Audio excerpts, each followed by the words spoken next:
Madam చేతి వంటలు ఈరోజు అయితే చిక్కుడుగాయ ఎప్పుడైతే చేద్దామండి. ముందుగానే చిక్కుడుగాయలన్నీ ఒలుసుకొని ఇలా వాటర్లో అయితే వేసి పెట్టానండి. ఇవన్నీ కడిగి గిన్నెలు అయితే వేసుకున్నాం.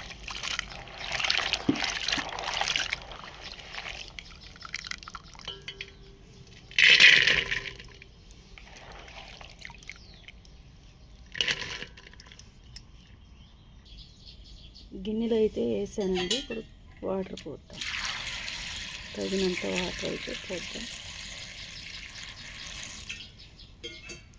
ఉప్పు కొద్దిగా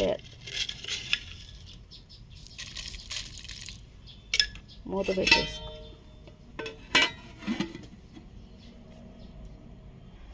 పొయ్యి మీద అయితే పెట్టేసుకుందాం.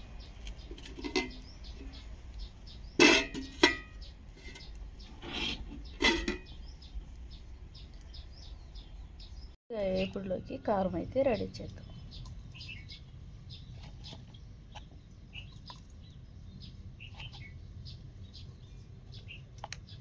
చిన్నపాయలు వేద్దాం.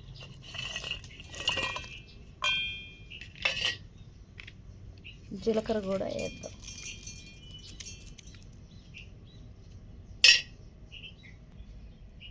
ఉప్పు కొద్దిగా వేద్దాం. మిక్సీ పట్టేసుకో, మూత పెట్టేసుకో. చిక్కుడుకాయలు అయితే ఇలా ఉడికినాయండి. వాటర్ అంతా వంచేసి ఇవైతే కోపెట్టుకున్నాం.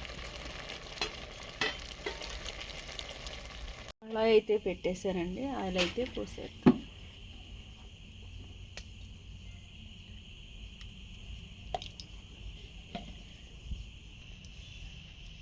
ఆయిల్ అయితే వేడెక్కిందండి. ఇప్పుడు కోపు గింజలు వేసేద్దాం.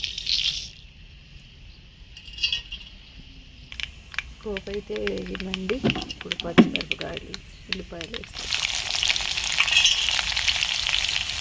కరివేపాకు కూడా వేస్తాం.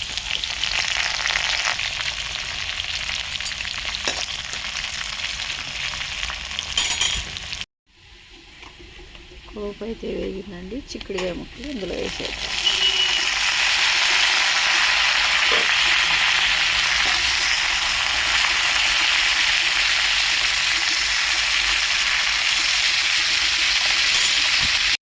చిక్కుడుకాయ అయితే ఇలా వేగిందండి. దీంట్లోకి ఇప్పుడు పసుపు, కారం వేసుకుంటాం.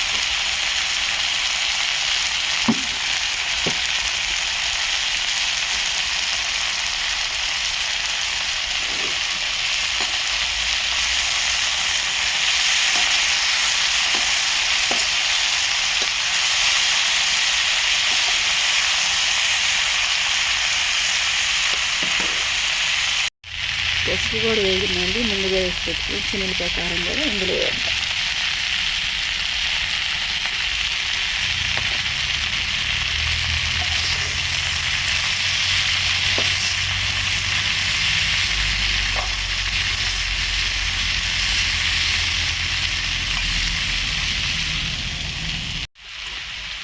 ఇది బాగా ఇలా వేగిందండి. దీనిలో ఇప్పుడు కొద్దిగా కొత్తిమీర వేసుకుందాం.